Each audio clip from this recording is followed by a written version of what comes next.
मेरे पापा ने हमेशा मुझे खुली छूट दी, लेकिन मेरी माँ ने समय समय पर मेरे पापा से कहा कि भाई तुम इसे मरवा के छोड़ोगे, पुलिस रोकती है, पुलिस पकड़ती है और तुम इसे कुछ नहीं कहते हो।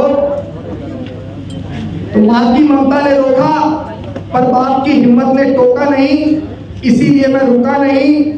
मैंने धन नहीं चुना, मैंने दर्द देखा और फिर माँ बाप का साथ देखा और मेरे भाइयों का साथ देखा, जिन्होंने समय समय पर परिवार के अंदर कैसी भी स्थिति रही लेकिन मुझे कभी परेशान करने का काम नहीं किया।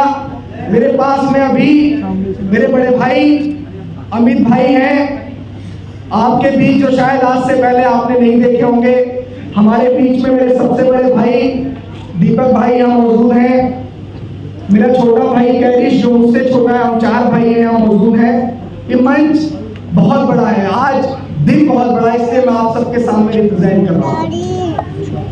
हमारे कदम थके नहीं, क्योंकि मंजिल समता की, एकता की थी। हम घर से निकले थे सत्ता की नहीं, समाज की खातिर।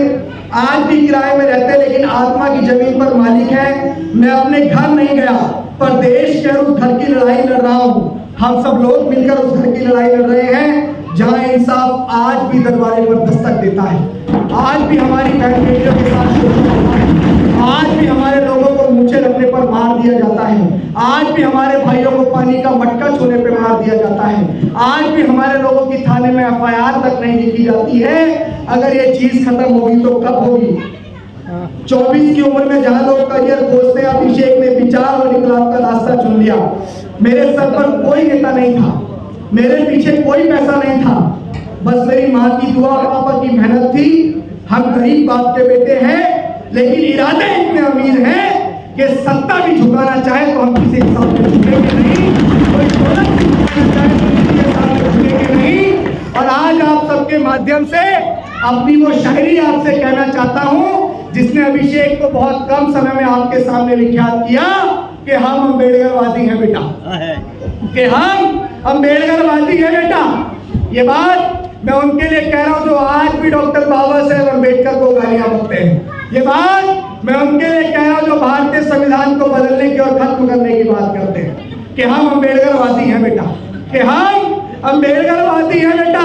जिस दिन औकात पे आ गए ना तो तुम्हारी सारी गर्मी झाड़ देंगे।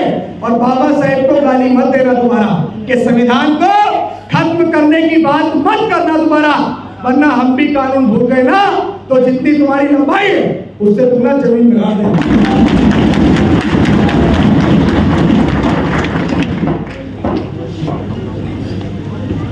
तो आप सभी का बहुत बहुत आभार और धन्यवाद। लास्ट में 2 लाइन मैं चाहूंगा, मेघराज ताऊ जी, मनीराम फूफा जी और आप लोग भी आ जाए। भाई आप लोगों ने मुझे गढ़ा है बनाया, 1 मिनट के लिए मंच पे आ जाओ, समय की सीमा है। हमारे फौज के साथी, आप लोगों का धन्यवाद।